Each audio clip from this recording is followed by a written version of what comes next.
pinapadala niya sa akin mga pictures. At talagang sabi ko nga sa kanya, di baling di ko na makita yung mga tall buildings.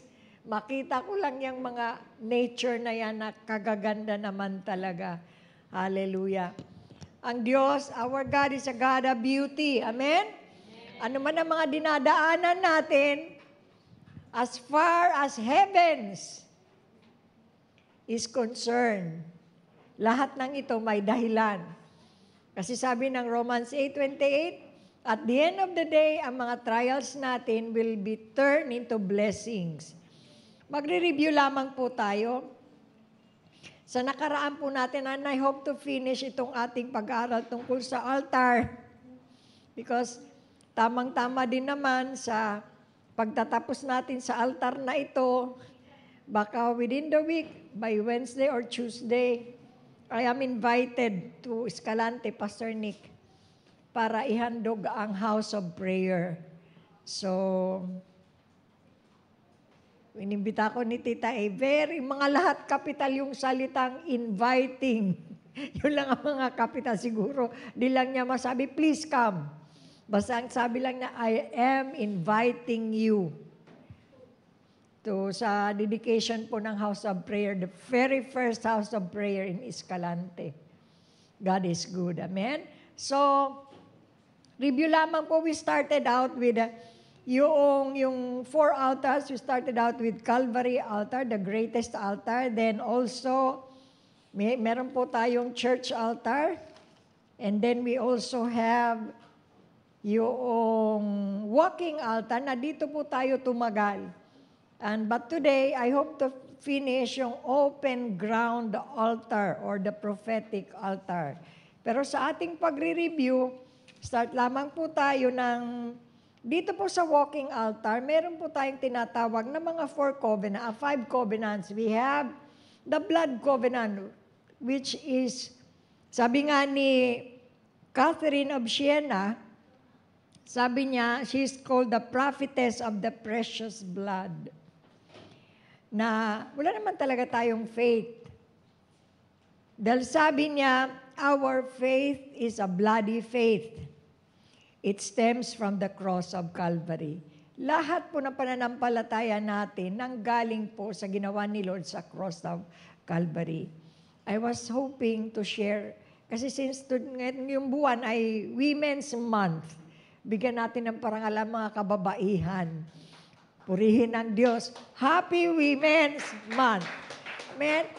Alam nyo, marami pong, ang kilala lang natin mga babae sa Biblia, si Eva, si Sarah, si Rebecca, si Rachel, si Leah, si Mary, si Esther. Madalang ma-mention si Deborah. Madalang ma-mention si Abigail. Sino si Abigail? Madalang paminsan-minsan na may mention si Ruth. Si Abigail po ay pangalawang asawa ni David. May ginawa din po siya. Na hindi po namin mention sa church si Jael. Sa Book of Judges, nakasama ni Deborah. At meron din po doong unnamed woman na siyang pumatay sa kalaban ng Israel. Hindi po siya pinangalanan. Of course, nami-mention po sa atin si Rahab. Itong mga babaeng ito, parang sa tingin natin mga insignificant katulad ni Mary Magdalene. Nakikita lamang po natin ang kanilang mga ginawang kamalian. Kasi dito po sa prophetic altar, we need to see ourselves. Hindi lamang po as women, born na bilang babae, but we need to see ourselves as God sees us, as part of His creation, as part of His wonderful blessings sa earth. Dahil mga babaeng ito, meron din pong ginawa kung ano po ang dinaan ng pakikipaglaban ng mga men of God. Kasama po yung kanilang mga wives sa struggle at warfare na ito. But hindi po ko nabigyan ng pagkakataon ng spirit, but gusto ko lamang pong, sana mapaawit ng forever, ano ba yun? Hindi yung kinanta nating pangalawa. Ito. Holy forever. Mamaya kantahin ulit natin. Holy forever. Thank you, Lord. So, we talk about blood covenant. Dito po sa walking altar, meron pong 5 covenants. I've been talking to JJ. Grabe iyak ng batang to. So, sabi niya ngayon ko po naintindihan yung walking altar. Thank you, Jay. God bless you for watching, live streaming with us.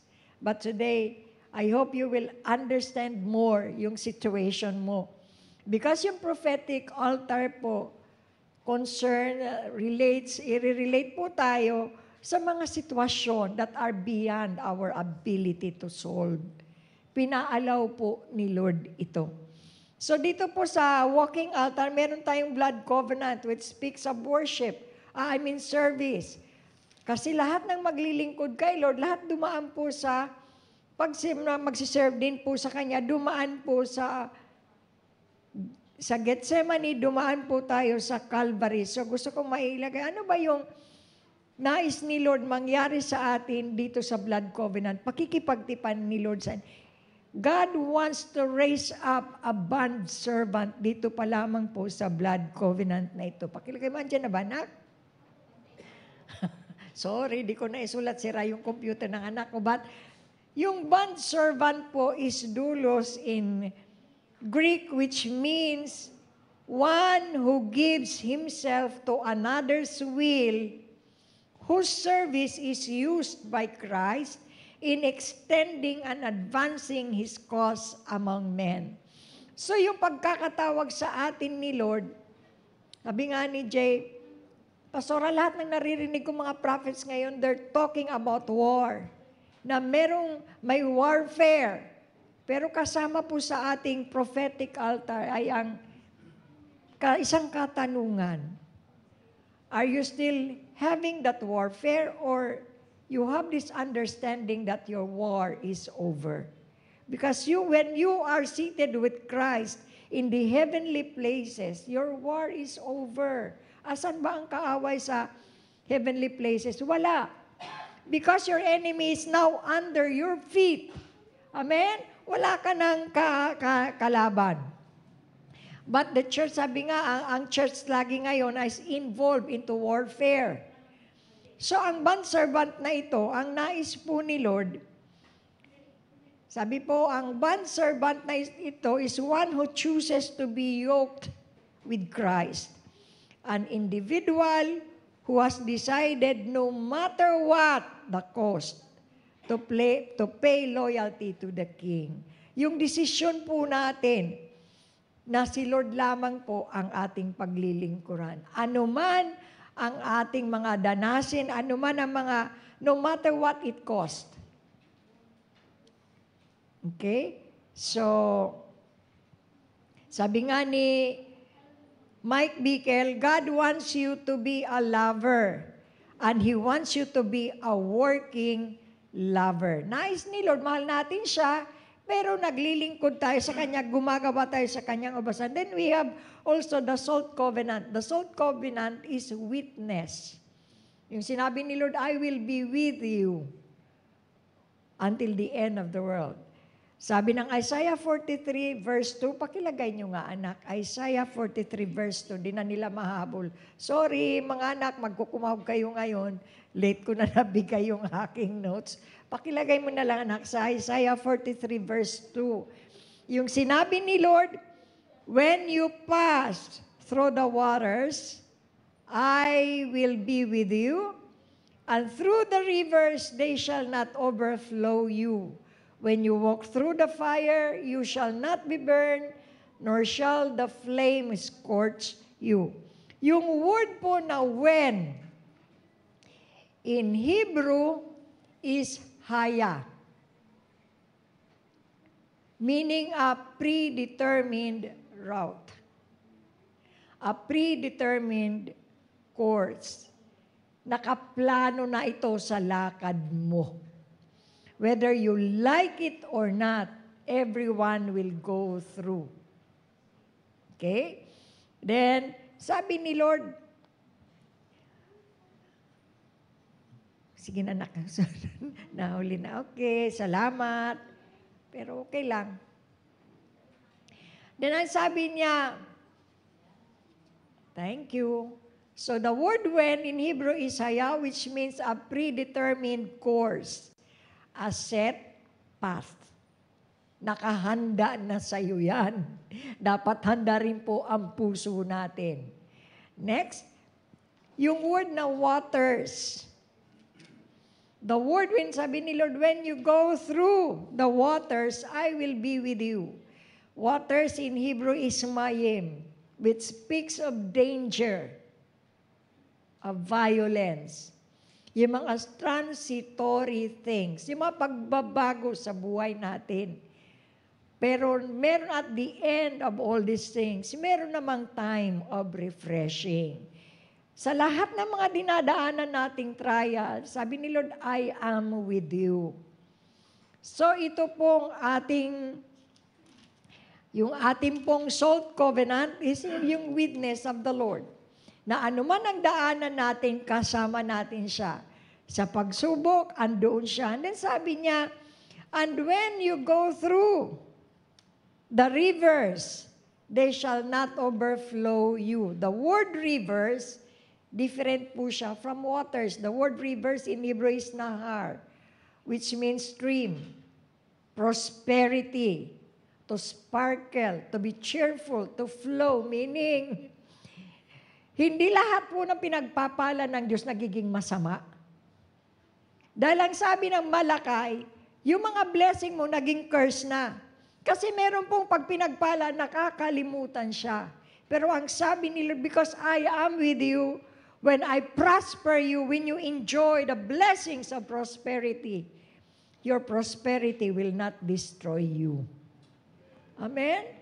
Purihin ang Diyos yung mga pusong nakipag-isa na po kay Lord.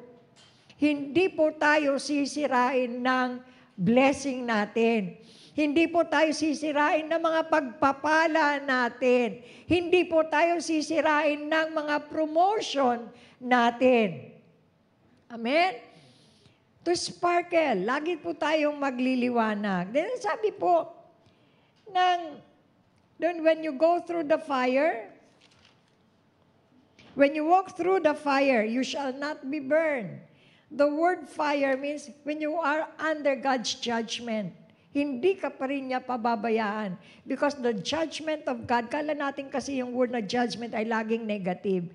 The word judgment is crisis, which means yung result po noon is to try hanggang tayo po ay dumating sa punto na tayo ay magdi-desire na magbabago. And then ang sabi po, and the flame, nor the flame scorch you. The word flame, yung sinasabi pong, yung dumating ka na sa dulo ng pagsubok mo. When you come to the edge, to the point where you are about to give up. Yung po yung word na flame, ang sabi ni Lord, hindi ka masasaktan because I am with you. Amen? Then we come to the sandal covenant. Yung sandal covenant is a covenant of destiny. Okay? This is a covenant of destiny. Destiny is not about where we end up. Destiny is about yielding to Christ. Destiny is our saying, Lord, ano man ang mangyari, I surrender all. Parang meron akong nabasa na sabi na, sinurrender ko naman na lahat, pastora, pero bakit dumadaan pa ako sa ganito? Wala akong maisagot. Dahil it's between you and God. Ikaw ang nakipagtipan kay Lord. Destiny is being one with Him, doing the things that the Lord wants us to do. Okay? Yung sandal covenant, pansinin po natin, may mga tatlong dimensions po yung sandal covenant. Sa Exodus 3:5, sabi ni Lord kay Moses, take your sandals off your feet.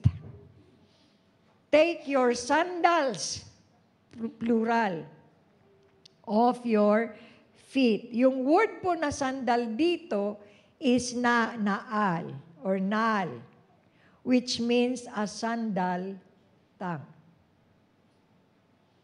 It has something to do with our words. It has something to do, nung tandaan mo, yung altar ni Moses, yung blazing fire, yung burning bush, yun po ang altar ni Moses, doon po ang commission ni Moses.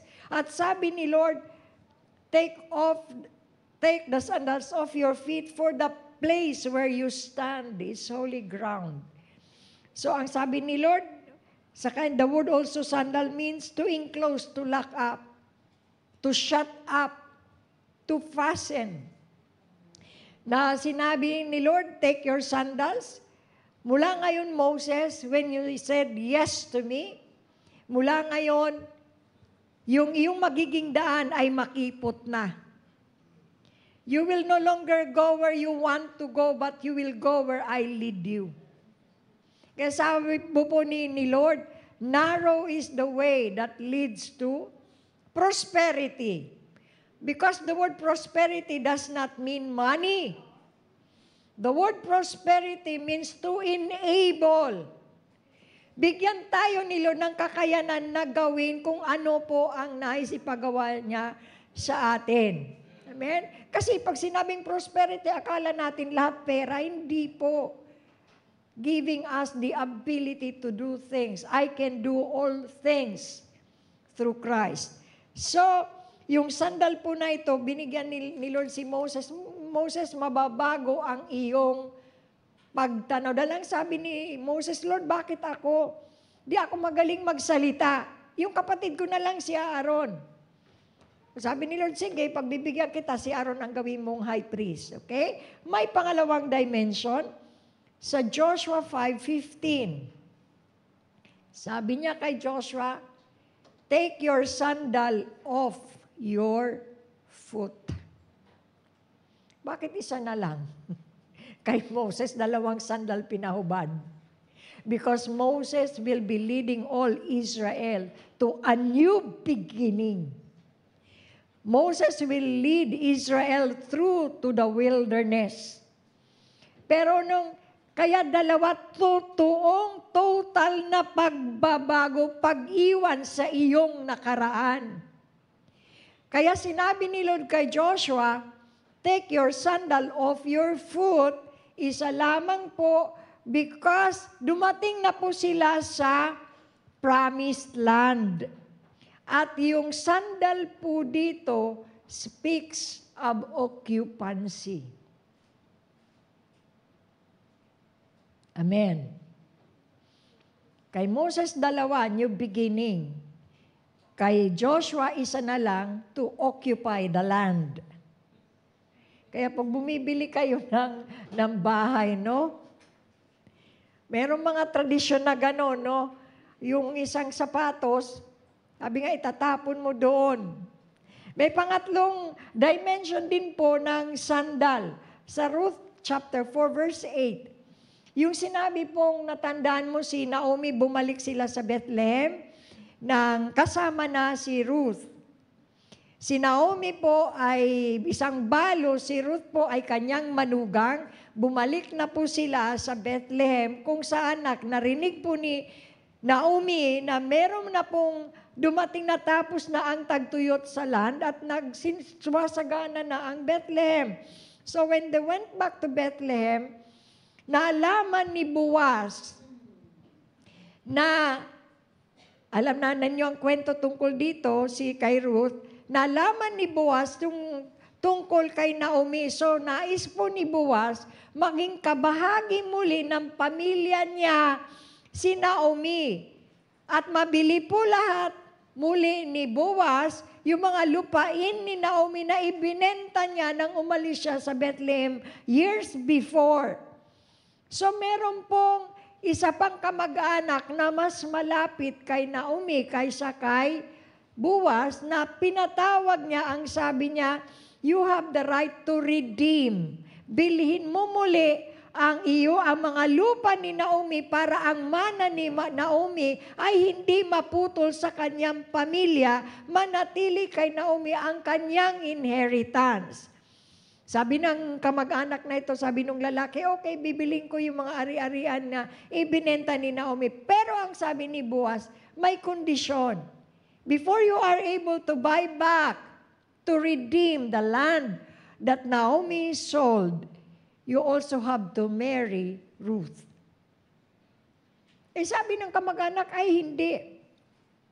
Gusto ko lang yung inheritance na bibilihin ko, pero ayokong mapag-mag-asawa muli dahil ayokong magulo ang mga mana ko, ang mga inheritance ko. Basahin po ninyo sa Ruth 4, andun po yung kwento nun. So sabi ni Boaz, because you refused, okay, since ako ang pangalawa kasunod sa iyo, ako ang bibili ng I will buy back the lands that Naomi sold at pakakasalan ko si Ruth bilang aking pangalawang asawa.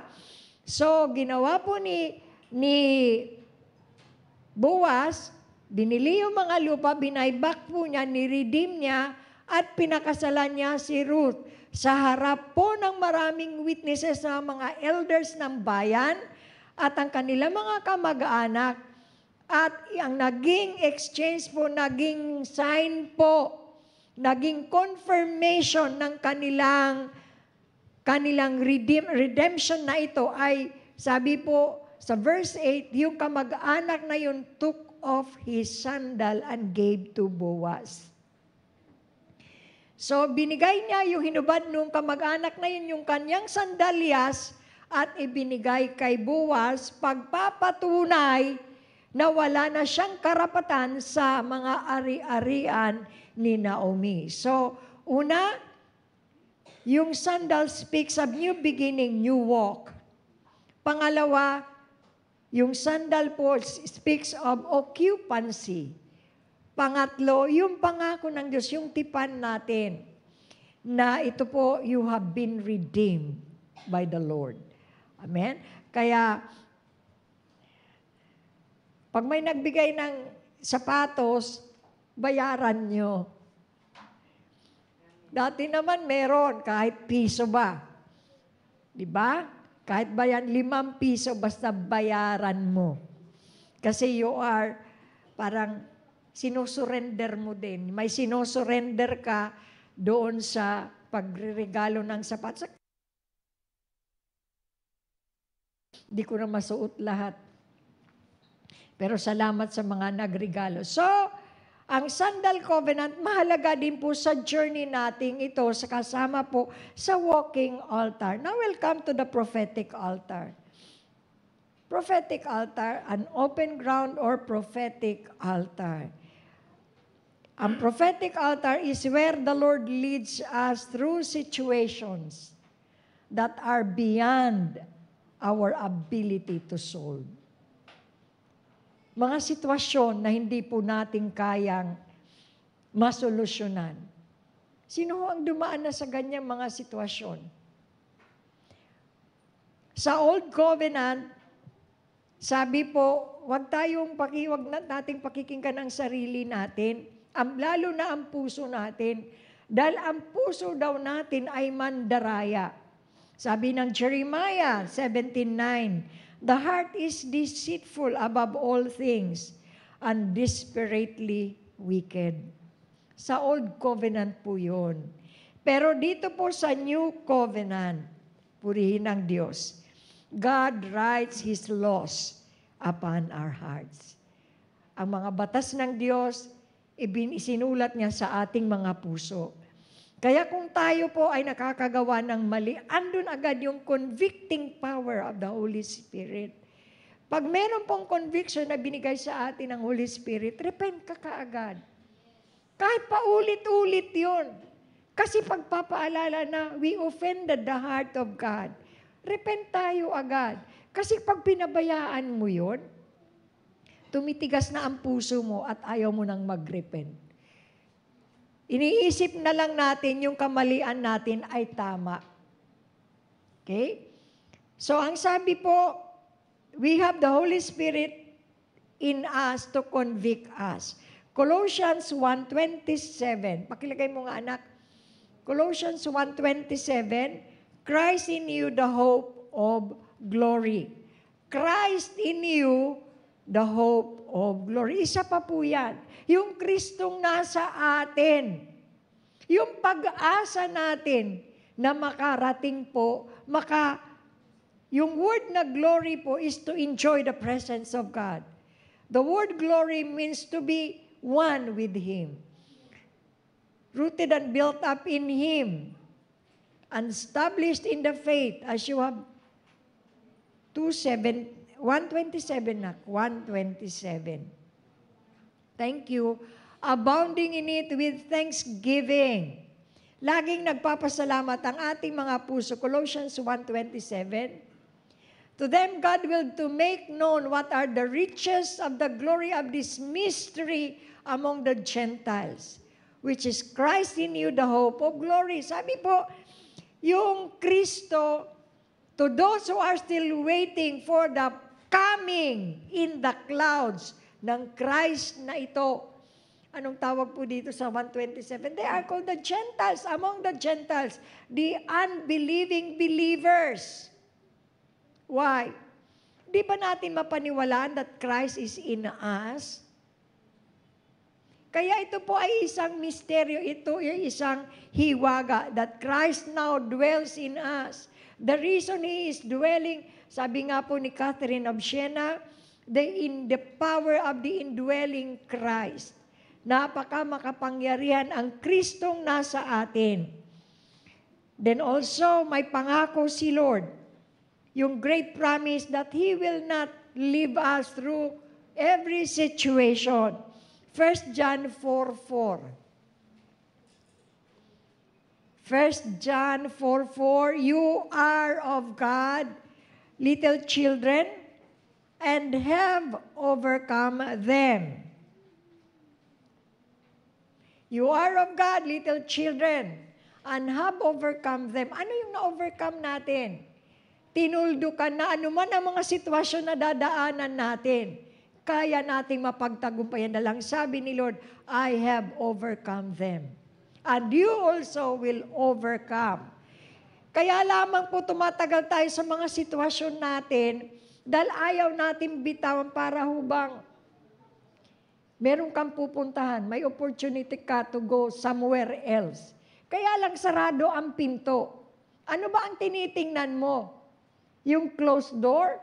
Or beyond that closed door.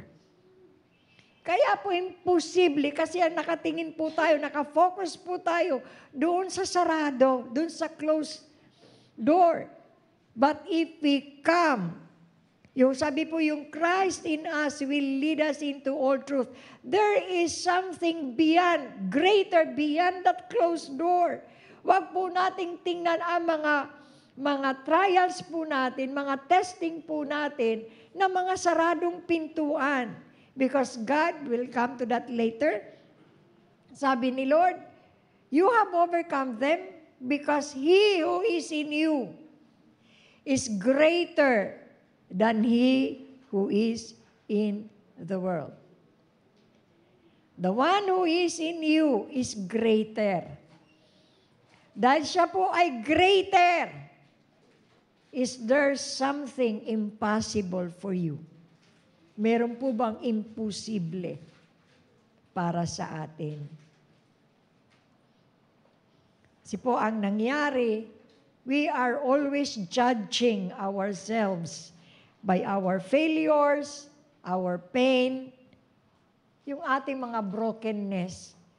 Doon po natin minimeasure, doon po natin ginajudge ang mga sarili natin. Sa mga pagkukulang natin, sa mga kasalanan natin, sa mga weaknesses natin. Ako maliban po sa pakikinig ko sa mga maraming mga mystics, meron po akong sinusubaybayan sa, di ko alam kung vlog ito o ano, tungkol sa mga buhay ng mga nomadic people sa Iran.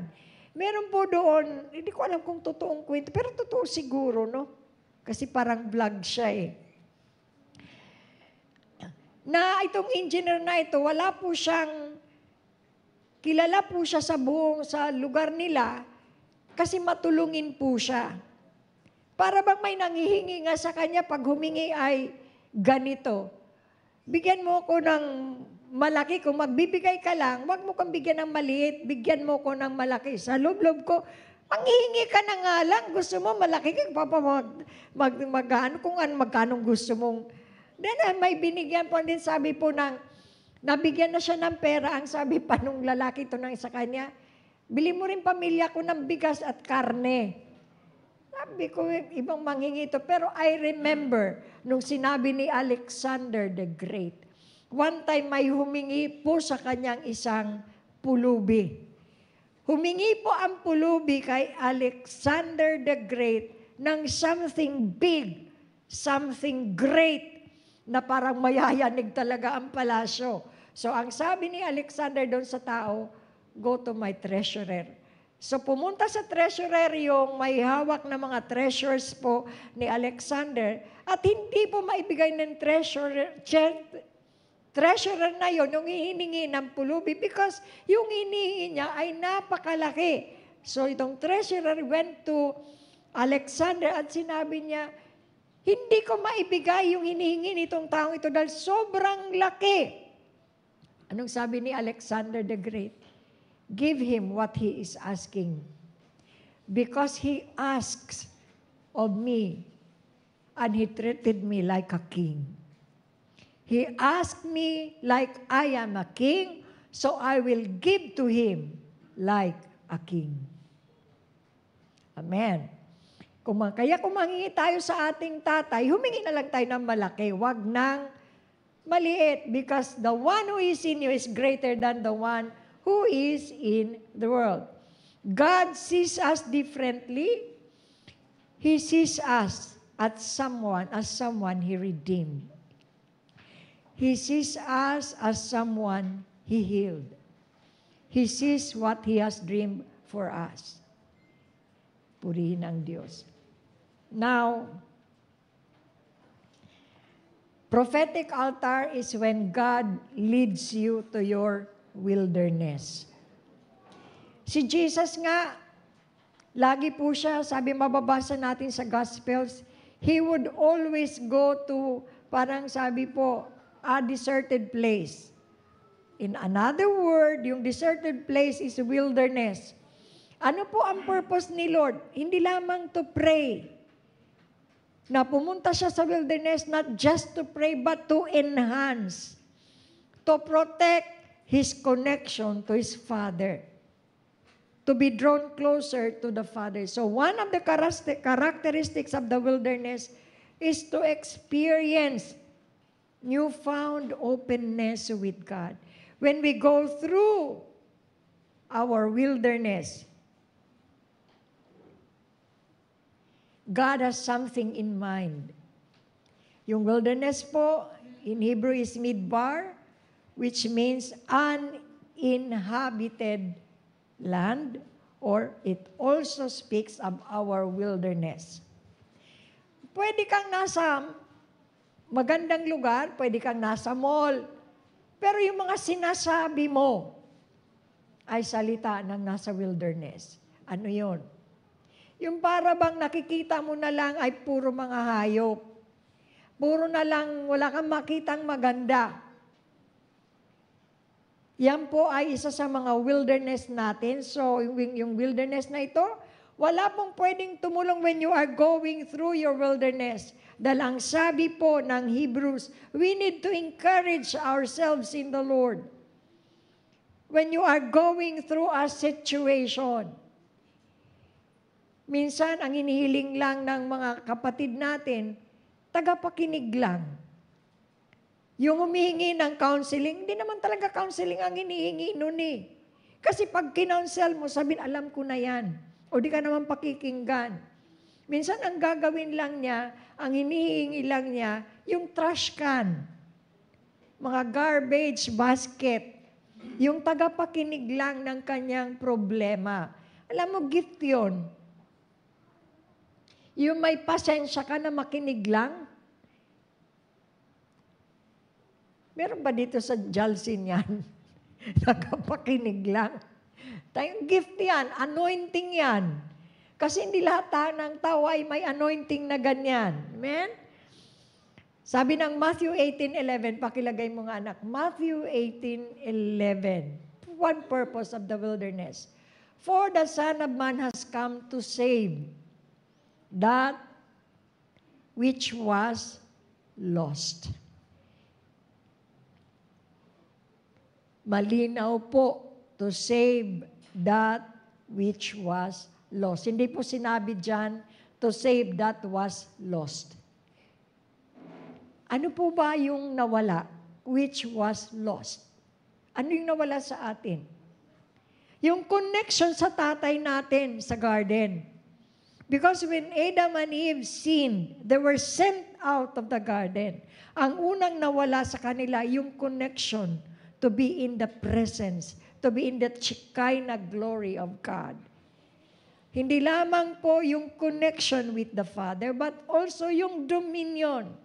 The moment you get disconnected with your Father, nawawala na rin po yung authority, ang dominion po natin. So ito po yung pinunta ni Lord para ma-restore po tayo muli sa Kanya. Amen? Deuteronomy 8 verse 2, purpose din po ng wilderness. Deuteronomy 8 verse 2, and you shall remember that the Lord your God led you all the way these 40 years in the wilderness to humble you and test you, to know what was in your heart, whether you would keep His commandments. To humble us. Siguro naging pag dumadaan na po tayo sa mga pagsubok, minsan check din natin yung heart natin. Baka mayabang na ako. And to test you, subukin tayo para saan? Yung character po natin. To know what was in your heart. Kasi ang sabi po, kung nasaan ang puso mo, andoon yung kayamanan mo. Your heart reveals where your treasure is. Okay? Every wilderness experience for the child of God is to deepen the relationship with God. I will end here. Sabi ko nga, sa Isaiah 43, when you go through, dahil sabi po ng Hosea chapter 2 verse 14. Thank you, Lord. Hosea 2 verse 14, therefore, behold, I will allure her, will bring her into the wilderness and speak comfort to her. Ang sabi po sa ibang version na, therefore, behold, I will allure her, will bring her into the wilderness and speak comfort to her heart. The word allure is pata in Hebrew, which means to be spacious, to be open, to enlarge. Kasi yung sa atin lang, sa dictionary natin, the word allure means to seduce, to tempt. Pero for every negative action, there is always a positive side to it. Kung merong good, may evil. Kung may evil, may good. Pero yung life, hindi mo pwedeng ipantay sa death. Because life is first before there was death.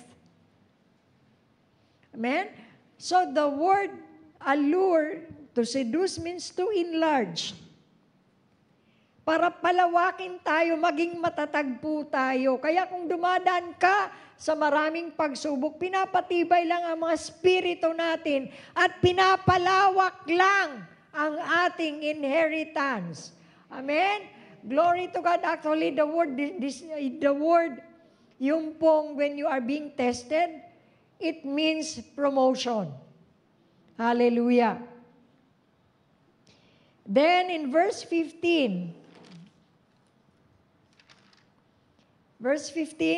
I will give her vineyards from there, and the valley of Achor as a door of hope, She shall sing there as in the days of her youth, as in the day when she came up from the land of Egypt.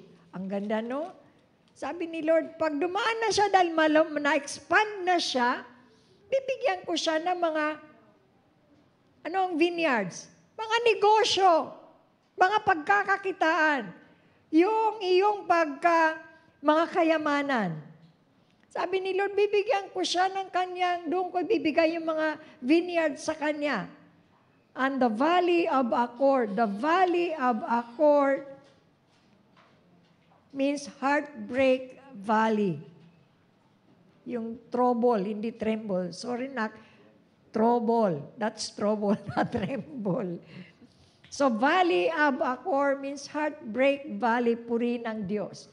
Kung may mga heartbreaks kayo, isipin nyo, ini-enlarge ka ni Lord. Pinapalawak ka lang ni Lord. May ginagawa si Lord greater than what you can think of. So, as in the days, as sabi pa ni Lord, hindi lamang bibigyan ko siya ng kanyang promotion, di ko lamang siya bibigyan ng kanyang inheritance, di lamang ko siya bibigyan ng kanyang kayamanan, ngunit mananatili sa kanya at gusto kong malaman niya nung valley of Achor na ito, yung valley, yung trouble na ito, yung ang pag-asa mo into a greater glory. Door of hope. Kung titingnan po natin sa bawat pagsubok, may pag-asa doon. Huwag po tayong mag-stick doon sa problema. Kung hindi, tingnan po natin ang sitwasyon, bakit nangyayari. Punta ka sa ugat. Huwag mo lang tingnan ang surface ng problema, but go to the root. Kasi hanggat buhay ang ugat, paulit-ulit yung babalik yang pagsubok na yan. Then, sabi ni Lord, hindi lamang siya pagpapalain ko, hindi ko lamang siya bibigyan ng pag-asa, but aawit pa rin siya. Yung anuman ang mga troubles natin, ito daw ang pintuan ng hope. Meron lamang akong gustong pakita sa inyo. Sino po ang hindi? Sabi po, yung mga patay na,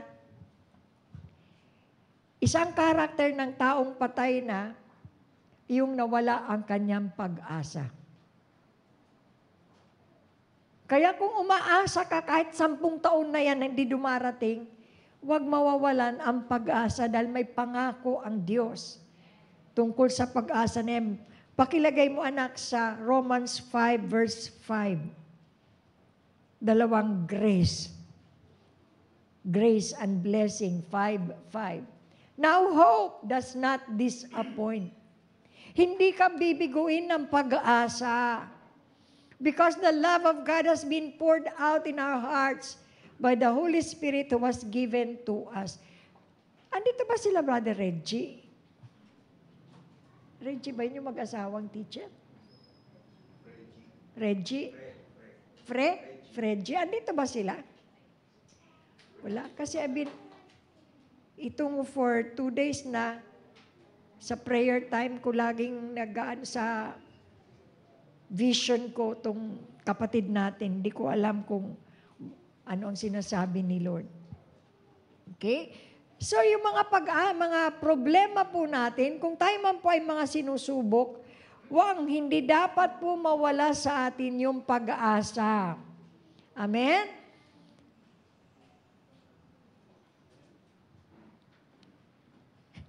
Kasi akala na ang gusto na lang natin, andito na, manifestation. Wala pong pwedeng mag-manifest kung hindi tayo. But I will close, sabi po ng isang babae, sabi niya, you will never understand my praise if you do not know my pain. Hindi ninyo ako maintindihan paano ko magpuri sa Diyos sapagkat hindi nyo nalalaman ang aking mga karamdaman, mga sakit na dinaanan. Kita ko lang si Terbeling kung magkakawag dito, no? Kasi that's her way of expressing her love to the Lord. Ano ang expression ni Mary Magdalene? I-pour out niya, yung bigay niya ipunas niya sa paa ng ating Panginoon yung kanyang perfume. At ang kanyang buhok, gawin niyang basahan para punasan ng may mga expression tayo ng ating pagsamba. Sabi niya, you will never understand my praise if you do not know my pain. What I went through, what I am going through, but I choose to worship Him and surrender all my praise to God. Amen? Shall we all rise up? And we sing that song, Holy Forever. Hallelujah. Thank you.